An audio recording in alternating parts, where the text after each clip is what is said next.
Hello everyone, so I'm Dr. Belmont again, and this is a video for the continuation of the chloroquine synthesis. So let's go and jump into business right now. So last discussion that we had, we stopped our video right within this structure, which was something like this with chlorine, right? Nitrogen here, double bond OH, right, and a carbonyl group here. Very well. And somehow we have to transform, right, through a series of reactions, right, this structure into something like this. So let's not lose focus on what we have to do. Very well. Bond this to nitrogen, bond it to carbon, something like this. Very good. And then here a nitrogen, carbon and carbon here, and here a hydrogen. Very good. So how are we going to do this, right? We need to transform the rest of these functional groups, right? The ones that you see here, right, into the ones that you see here and the one that you see there. So the task might be overwhelming, and probably a real problem like this would be.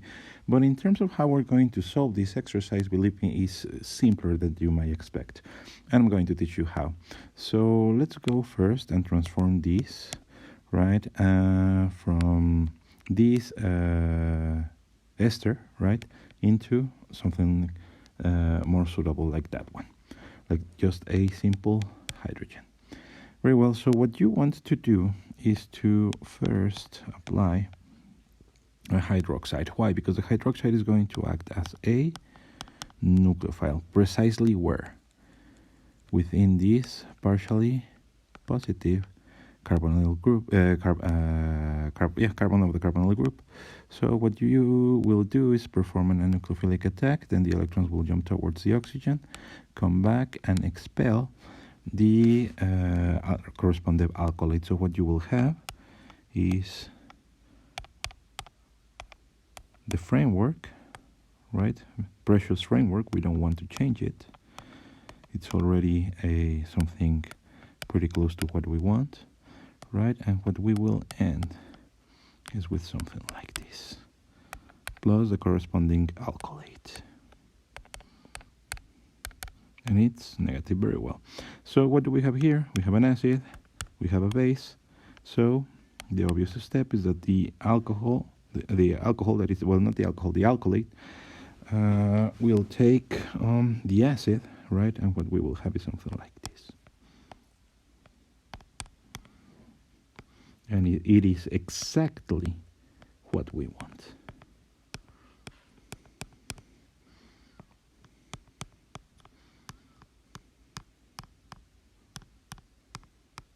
Negative. Very well. Plus what? Plus our alcohol. So once we have something like this, what you want to do is to apply heat, okay? And preferably try to do this under nitrogen conditions. It means that what we want is the oxygen away, because what we want to perform is a rearrangement, right, of the atoms and electrons. So let me clear this part of the board, right? I really don't need it right now.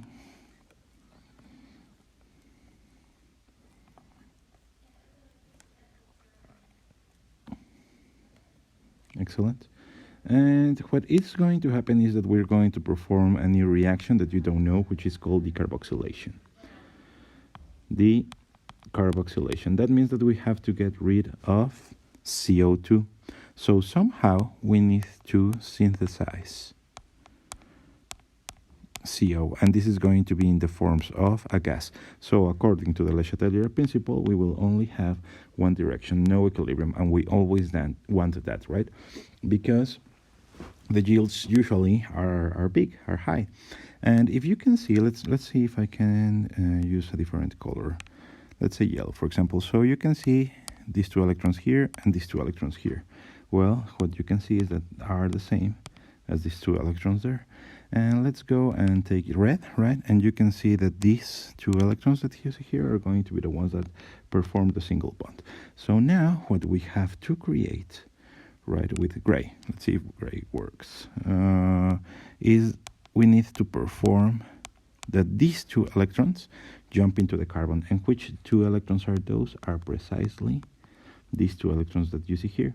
Because in the moment in which I add energy, what we're going to try to do is that these electrons jump between the oxygen and the carbon, create this double bond, right? And then what's going to happen is that these electrons will go and jump directly into the carbon that is attached, well, that belongs to the aromatic ring. So what you will get is something like this. So very well, our nitrogen, excellent, with our OH, okay, and a lone pair. So what we have created, it's actually what? A carbanion plus what? Plus CO2. Excellent. I'm going to change color. And what other things do we have? Well, we still have our alcohol, right? And we already know that a carbanion usually is what? More basic than an alkylate, right? So in this case, the alcohol is going to be what? An acid. And the carbanion is going to be a base. So it's going to go, jump, and take away what? The hydrogen. So the resultant structure is something that we actually can see that it will resemble a little bit more to what we want. So it's going to be something like this.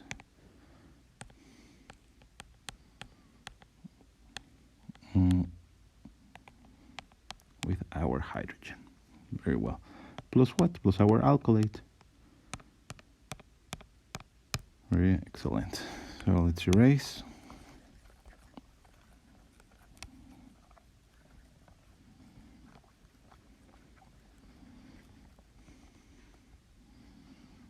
Excellent.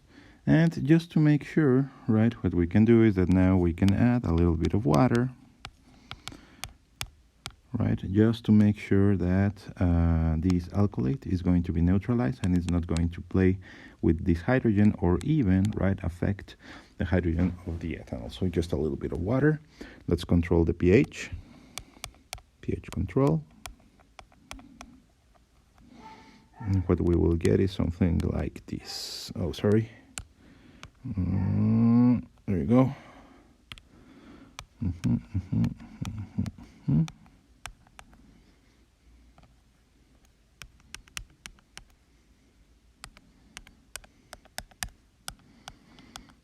Excellent. So as you can see, we are pretty close to the structure that we were looking for, right? So after the performance of the decarboxylation, right, and the control of pH, we get up to this structure, but we haven't finished yet. We need to do something with what? With this OH, because we need to attach this OH to a chain, right, of carbons and nitrogens that we already have discussed last video. So how are we going to do it? Well, the easiest way is to transform that OH into a leaving group, and the compound that we're going to use for that is this one, right? This is the synthesis reported by an article in which I found this synthesis. So I'm taking bits and pieces of information that I found, the knowledge that I have, and I start creating this proposition, right? This exercise for my class. So what you will get, right, is something like this.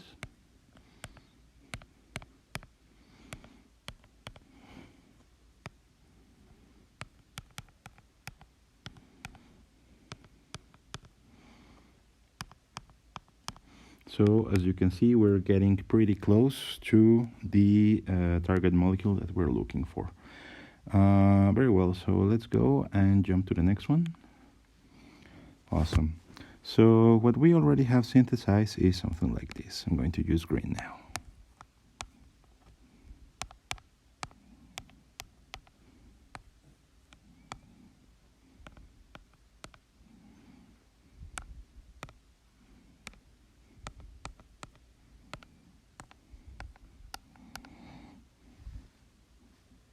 and my hydrogen, right? This is the last time that I write because we don't need it anymore. And what we have to perform now is what? An aromatic nucleophilic substitution, right? And for that we need to add something like this, specifically this chain of carbons with nitrogens.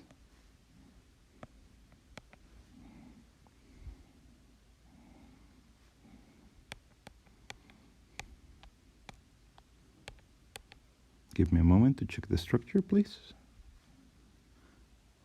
Excellent, so everything seems to be in order, right? And pretty close once we do that, right? And we perform this nucleophilic, right, substitution, what we would do is that we would be creating our chloroquine. And the structure would be something like this.